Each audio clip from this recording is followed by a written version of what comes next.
Olá, pessoal. Meu nome é Daniele Ferreira de Souza, sou formada em Pedagogia e Letras, trabalho no ensino superior há 12 anos e espero poder contribuir com vocês durante os nossos estudos da disciplina Seminários Locais por meio das nossas videoaulas, fóruns de discussões e demais atividades. Espero que vocês consigam ampliar seus conhecimentos e aplicá-las na prática. Vamos dar início à nossa videoaula. Orientamos que leiam o material disponibilizado na sala virtual para compreender melhor e ter uma participação ativa em nossos fóruns de discussão.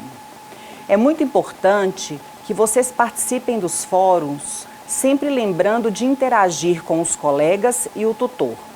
Vamos lá.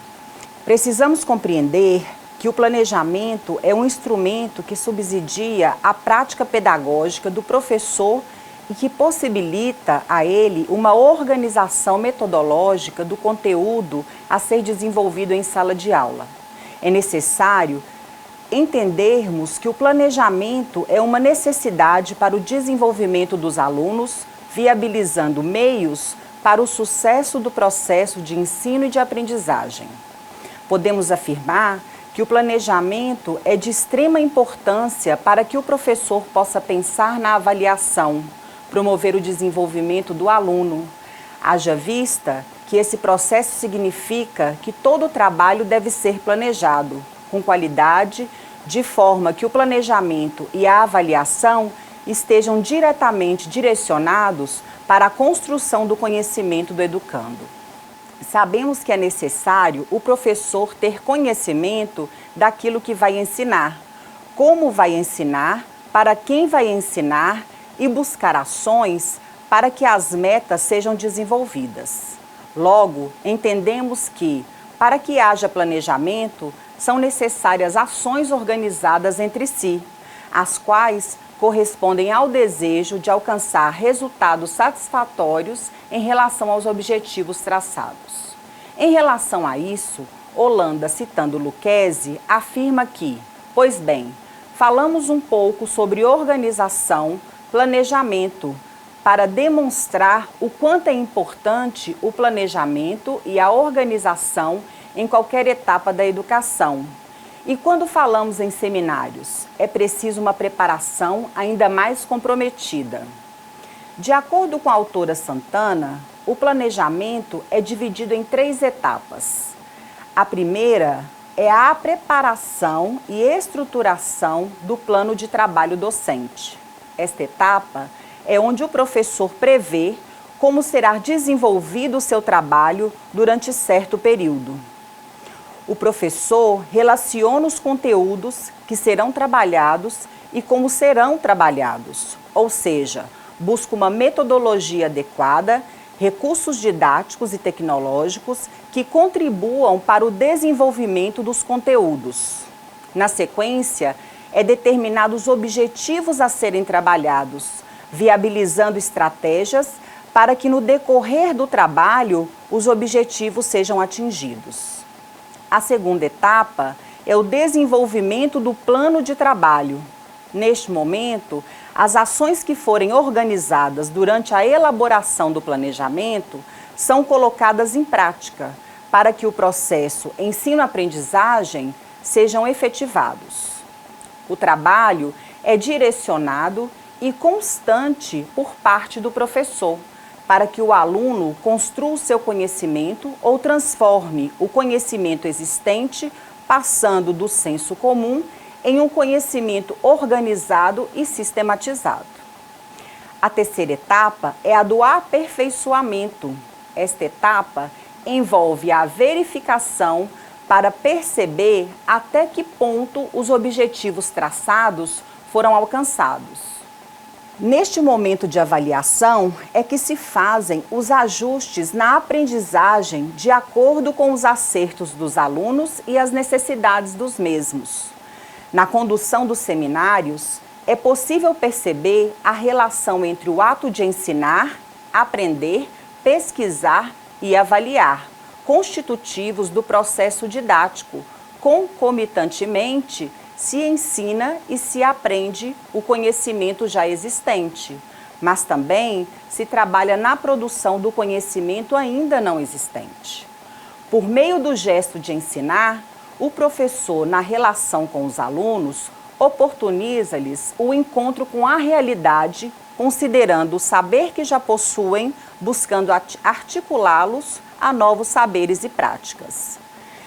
As origens do seminário, segundo Cromer, afirma que toda cultura desenvolve sua própria linguagem, conceitos e operações mentais a partir das particularidades de sua história e circunstância. Ou seja, se uma cultura não desenvolve certa atividade, não será necessariamente por não haver pensado no assunto, mas não poder pensar nele.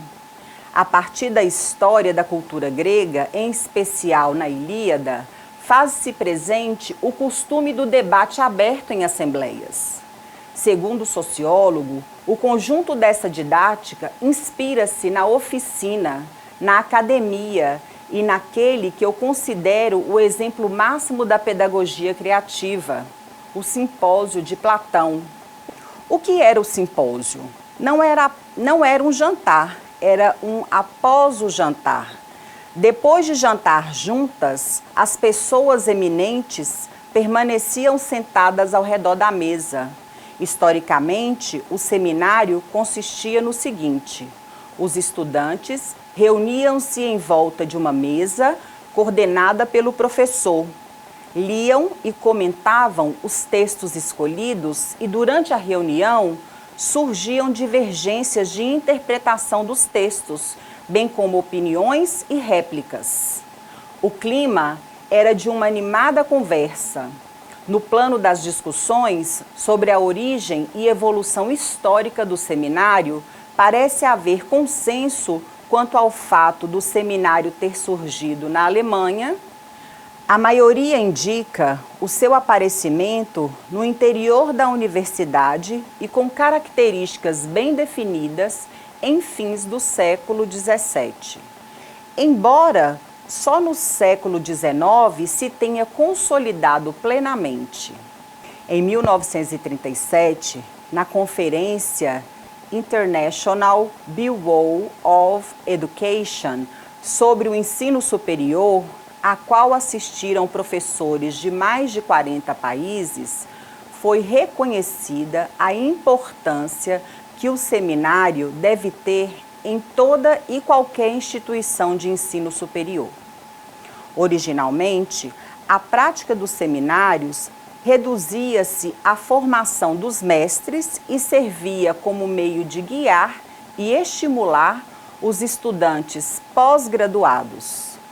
O termo seminário, derivado do latim seminarium, viveiro de plantas, generalizou-se no decurso do século XVII para designar, em geral, a instituição destinada a formar ministros do culto, quer fossem sacerdotes católicos, quer fossem pastores protestantes.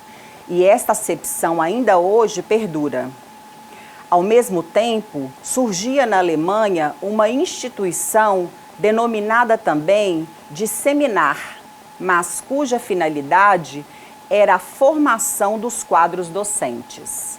Apesar de ser utilizado principalmente para a formação de estudantes universitários pós-graduados, o seminário chegou no século XIX a ser, nas universidades alemãs, o principal meio de preparação de uma elite universitária, especialmente em matérias clássicas.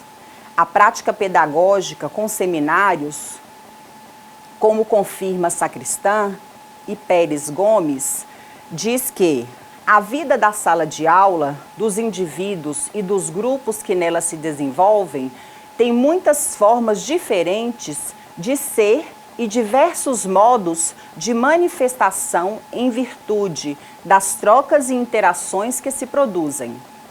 Desde a estrutura de tarefas acadêmicas, como nos modos de relação social que se estabelecem. Sob o ponto de vista metodológico, o seminário permite diferentes formas de desenvolvimento. poderíamos questionar que especificidades apresenta essa estratégia de ensino em relação a outras comumente adotadas? Ou ainda, que aprendizagens os estudantes de pós-graduação potencialmente desenvolvem quando ensinam e aprendem por meio de seminários? Como vimos anteriormente, a prática do debate aliada ao seminário parece ter sido desenvolvida ao longo dos anos. Segundo Severino, ele afirma que nos seminários podem ser escalados previamente alguns debatedores que recebem o texto com antecedência e são chamados a se pronunciar formalmente a respeito dos problemas. Uma das repercussões do seminário refere-se à capacidade de pesquisa, análise, de interpretação e de síntese dos alunos, por meio do exercício da oralidade, quanto à sistematização escrita de sua reflexão. Fortalece e amplia as formas de interação do aluno com o saber, com seus colegas e com o professor. Já Faria diz que o seminário pode ser concebido sob duas modalidades. Num sentido amplo, significa congresso científico, cultural ou tecnológico, visando estudar um tema ou questões de determinada área. Num outro sentido, o seminário é uma técnica de ensino socializado que requer participação de todos os integrantes. Veiga diz que a concepção de que o professor atua como um verdadeiro estrategista é o que justifica a adoção do termo estratégia no sentido de estudar, selecionar, organizar e propor as melhores ferramentas facilitadoras para que os estudantes se apropriem do conhecimento. O papel do professor no seminário consiste em coordenar as diversas atividades, orientar e guiar os alunos em todas as fases, fazer a síntese. No entanto, no seminário, o professor é um diretor do trabalho, não é o seu executante. Quando se estabelece o diálogo, o seu papel é o de vigiar e orientar a sua evolução, intervindo apenas para formular com maior exatidão os problemas descobertos pelos alunos ou para encaminhar a discussão para outros campos. É uma tarefa essencialmente orientadora. Quanto às competências dos alunos no seminário, Veiga destaca que escolher o tema ou subtema é obter as informações, dados, por intermédio de pesquisas, experimentações, levantamentos, leituras, entrevistas, ler a bibliografia sugerida e estudar previamente, escolher os relatores e comentaristas, providenciar os materiais. Estabelecem quadros comparativos em diversas estratégias didáticas. Apresentam as operações de pensamento predominantes no desenvolvimento do seminário, que contribuem para a aprendizagem dos estudantes a saber, análise, interpretação, crítica, levantamento de hipóteses, busca de suposições, obtenção de organização de dados, comparação, aplicação de fatos a novas situações.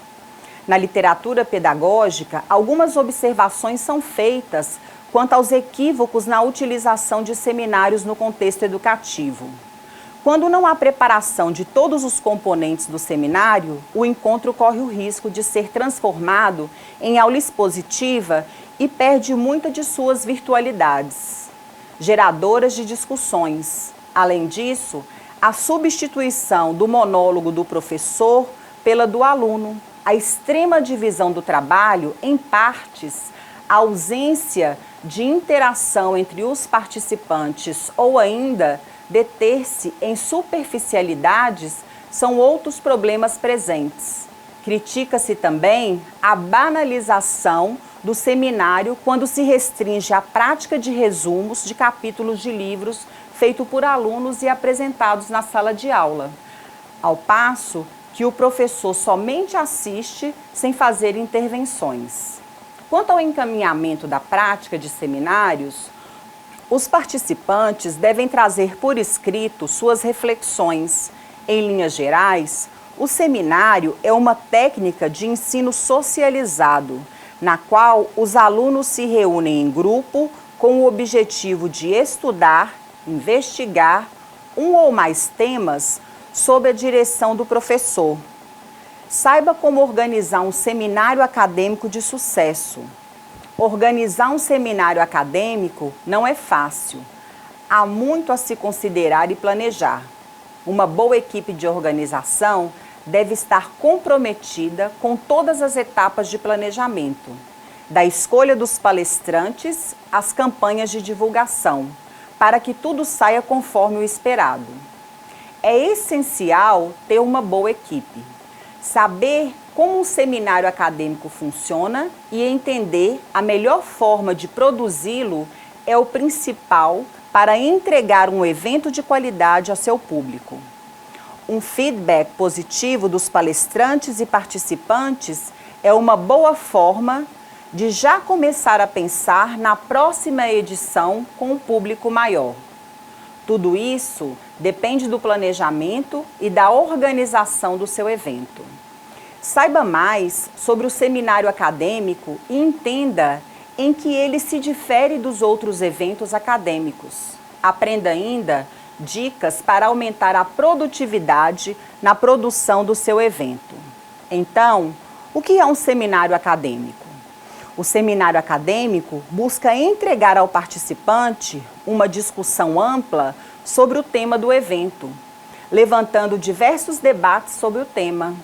Ele pode contar com um ou mais palestrantes. No seminário acadêmico, esse debate sobre o tema não busca a tomada de decisão nem chegar a conclusões sobre o assunto tratado.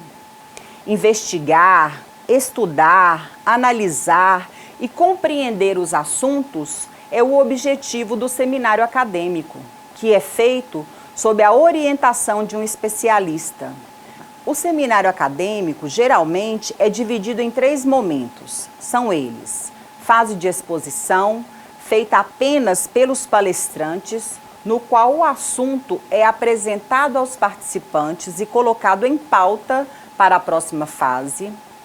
Fase de discussão, possui uma participação ativa do público, aprofundando mais os conhecimentos abordados. Fase de conclusão, fase final, que complementa e reúne todas as informações já discutidas nas fases anteriores. O seminário acadêmico pode abordar mais de um tema, contanto que seja de conhecimento do público presente. Quando você se reunir com sua comissão organizadora, não se esqueça de pensar nisso, pois os seus participantes vão participar ativamente para o maior conhecimento do assunto. A diferença entre a palestra e o seminário é a abrangência do tema. Na palestra, o assunto é abordado apenas pelo ângulo do palestrante, o que não acontece no seminário, uma vez que os participantes atuam ativamente para a construção e aprofundamento dos conhecimentos compartilhados no evento. Planejando um seminário acadêmico. O planejamento do evento é a parte mais importante, pois vai definir todas as etapas seguintes. Siga esses passos e acerte na produção do seu evento. Primeiro, pense no tema.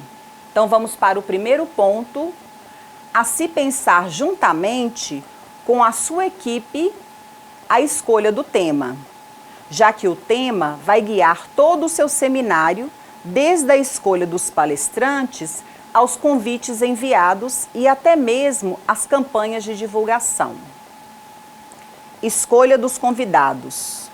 Após definir o tema, pesquise bem quem serão os convidados, pois eles devem ser especialistas no assunto. Confirmem com antecedência, pois muitos desses convidados possuem uma agenda preenchida por conta de outros eventos. Pesquise o local ideal. O local que você tem disponível também pode alterar o seu evento, visto que a quantidade dos participantes não pode ser maior que a capacidade do local disponível. Mas, se independente do local você quiser ampliar as vagas do seu evento, é importante ter um espaço reserva, caso a procura seja muito grande. Divulgue seu evento. Não esqueça que sem a divulgação necessária, o evento não vai ser conhecido e procurado pelos participantes. Então, converse com sua equipe e elabore um calendário para as atividades de marketing do evento. Você também deve considerar incluir o e-mail de marketing na divulgação. Ele pode ser ótimo para a sua estratégia. Inclua as redes sociais no seu planejamento, assim como as principais universidades da sua região. Então é isso, pessoal. Finalizamos a nossa primeira aula, videoaula, e nos encontramos na nossa segunda videoaula.